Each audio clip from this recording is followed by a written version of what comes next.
Hello friends, in the previous videos we have seen or we have learned about guidance and counseling, its meaning, its principles, its procedures and its need also.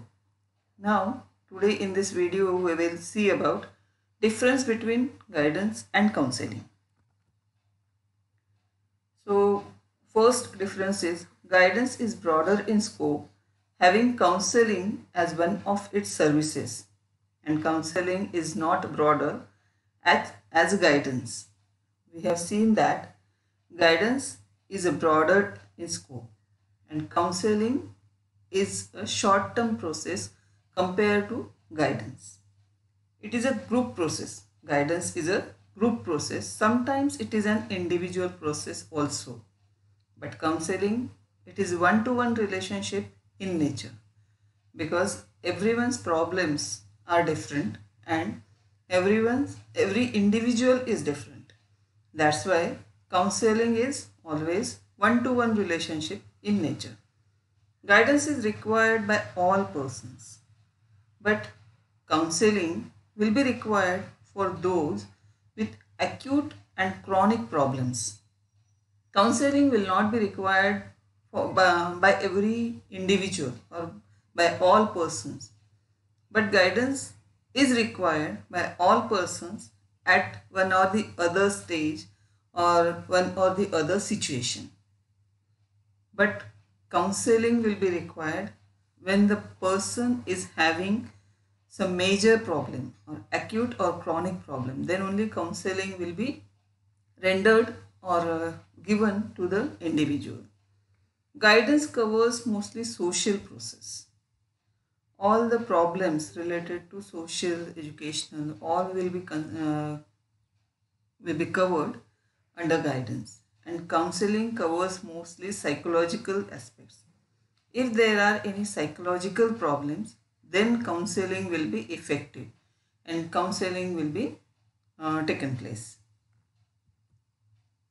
Next difference is guidance is an adjustment oriented process and counseling is learning oriented process and may reduce learning problems of the individual.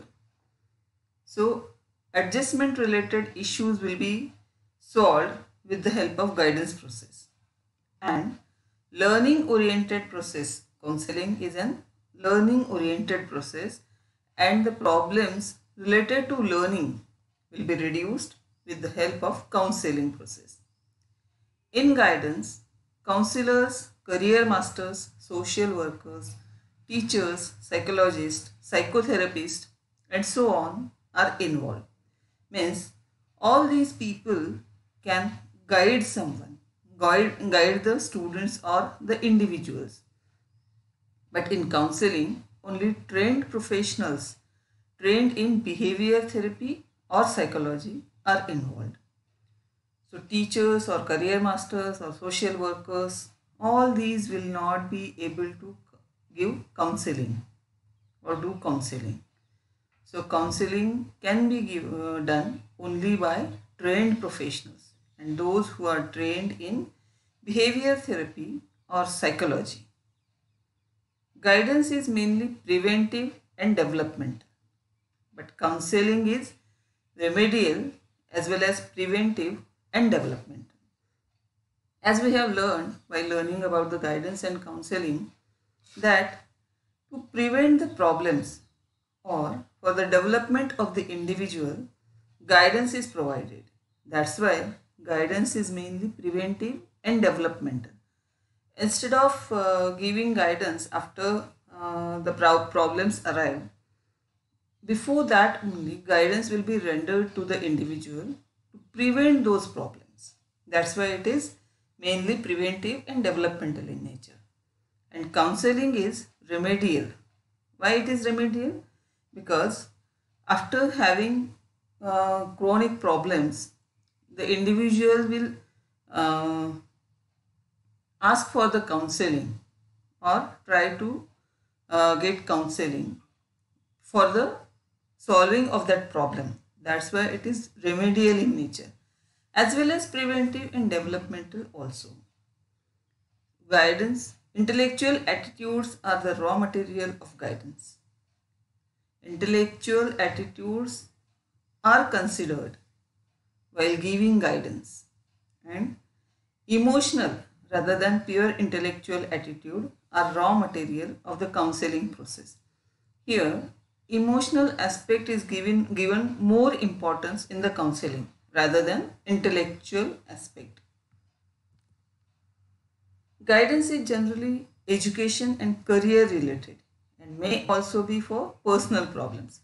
We have seen this also, that guidance is given to solve or to prevent educational and career related problems and personal problems.